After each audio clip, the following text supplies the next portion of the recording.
Hey everyone, welcome back. And this is my review of From Calm Tomorrow, episode 11, entitled When It Changes. Alright, after Kaname's confession, he and Chisaki accompany their friends to school as if nothing had happened. Which, by the way, I have to say, I was under the impression that the confession was supposed to be a really cute scene or something, but when Chisaki's parents walked into the room and confronted Kaname, it was actually quite hilarious. Not because they bitched him out or anything, because they were blushing too. No, but just the way it's kind of hard for me to explain, but just the way the scene was laid out, I thought it was really hilarious. Right. Anyways, though, after their fast begins, the people of Shioshishio Zana gets thicker in preparation for their hibernation. Thus, the children need to resupply it with water more frequently while on the surface.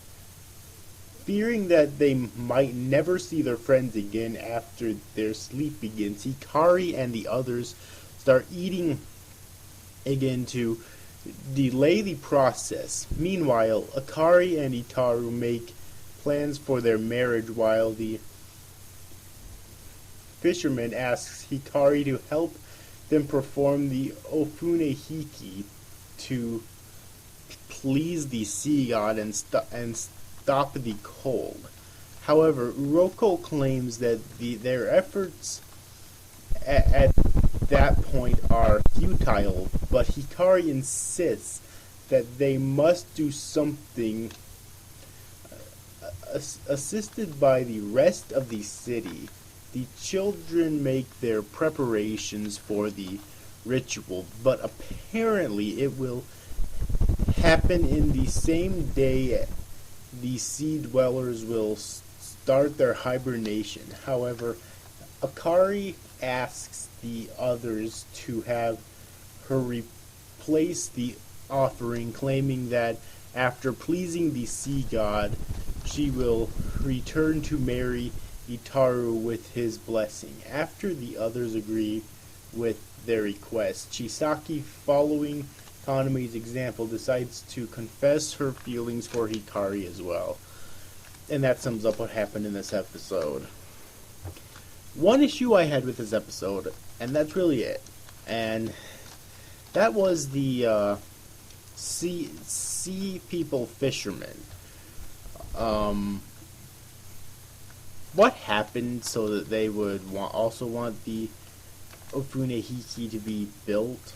I mean, from what I could tell before, all of the other fucking adults hated the idea. So why are these guys here now wanting it to be built? It didn't actually show who talked to them, who and managed to convince them, or what managed to convince them. So that's really my only issue of the episode, but I did find it to be a gaping plot hole. Alright. But other than that, I didn't really find anything else in the episode that really irked me a whole lot. Overall, it was very enjoyable. My only issue now, leading into the future of this series, is that I'm wondering how they're going to continue it, because it's this series is supposed to be 26 episodes, I think. Yeah, episode. It's 26, which means that they're gonna have to try to find some way to continue it that long, And we still have 2 episodes left before we actually get to halfway, so it makes me wonder how exactly they're going to extend the plot to 26 episodes, and if by that time it will actually still be really good, or if it'll just seem drawn out and unnecessarily long. So I guess we'll just see, though. So anyways, hope you enjoyed this video review, guys. See you after, guys. Thanks for watching. Bye-bye.